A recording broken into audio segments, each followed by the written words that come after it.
You pick your child up from school. The teacher smiles, says that they had a great day, no issues, sat nicely, joined in, did everything that was asked of them. You get in the car, the drive home is fine, maybe quiet, but fine, and they walk through the front door, and something breaks open. The crying, the screaming, the hitting, the shutting down, whatever it looks like for your child, it arrives like a wave. And you are standing there wondering what you did wrong, wondering why school gets the good version and you get this, wondering if you're honest whether there is something about home that makes it worse. There isn't, and the answer to what's actually happening changes everything. In 2017, a researcher named Laura Hull at University College London published a study on something called camouflaging. Her team interviewed autistic people about what they actually do in social situations, at school, at work, in public. What they found wasn't what most people expected. Autistic people aren't simply learning to cope with the social world. Many of them are performing it manually, continuously, in real time. Every social cue that a non-autistic person processes automatically, a glance, a tone of voice, a shift in someone's expression, an autistic child in a classroom may be consciously analyzing every natural impulse to move, to speak out of turn, to cover their ears, to look away, suppressed. Every response monitored and adjusted before it leaves their body. Think about what it would feel like to walk, not just walk, but to consciously plan every muscle movement, every shift in weight, every placement of your foot for 8 hours straight. That is what your child is doing at school, not because they chose to, because they have learned that they have to.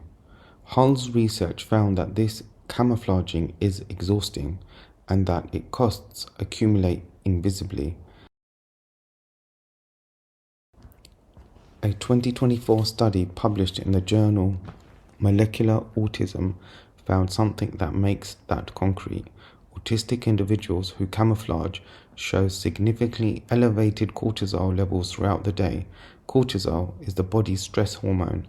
Your child's body, on an ordinary school day, is registering it as a survival event.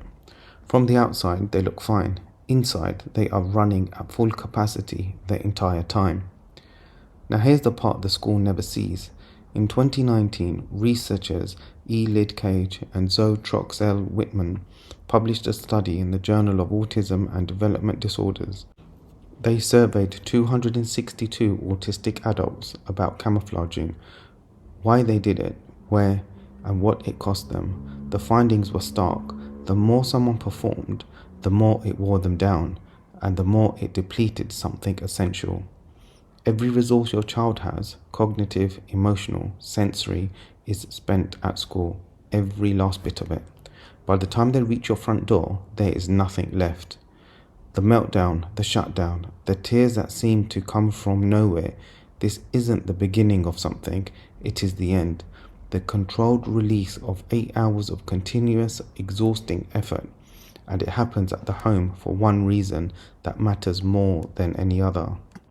Home is safe, you are safe, you are the only person they trust enough to stop performing for. There is a name for what you are seeing. A counsellor and parenting educator named Andrea Lowen-Neer called it after-school restraint collapse. The idea is simple. Children who hold themselves together all day, and autistic children are doing this at a level most people never see, will release that pressure the moment they reach safety. The bigger the performance, the bigger the release. And here is what makes this so hard for parents. The people who spend the day with your child see the performance. They see the child who is managing, coping, holding it together. And they tell you, in good faith, that they don't see the behavior you're describing, that your child seems fine, that perhaps the issue is something about home. You leave those conversations feeling dismissed, probably blamed, definitely alone. What those teachers are seeing is real. Your child really is holding it together at school. But what they are not seeing is the cost. They are seeing the performance, you are seeing what it takes to sustain it. The school sees the mask, you get what's underneath it. That is not a problem with your child, it is not a problem with your home.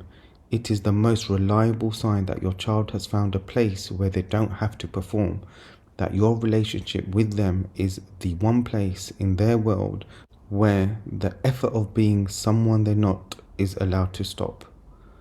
Research from Cage and Troxell-Whitman found that autistic people camouflage least or stop it altogether in environments where they feel genuinely safe and accepted. Your home is that environment. You are that person. The collapse at the front door isn't proof that something is wrong. It is proof that something is right.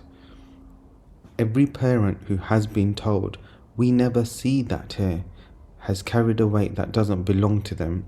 The confusion, the guilt, the quiet fear that you are somehow the problem. You are not the problem, you are the answer.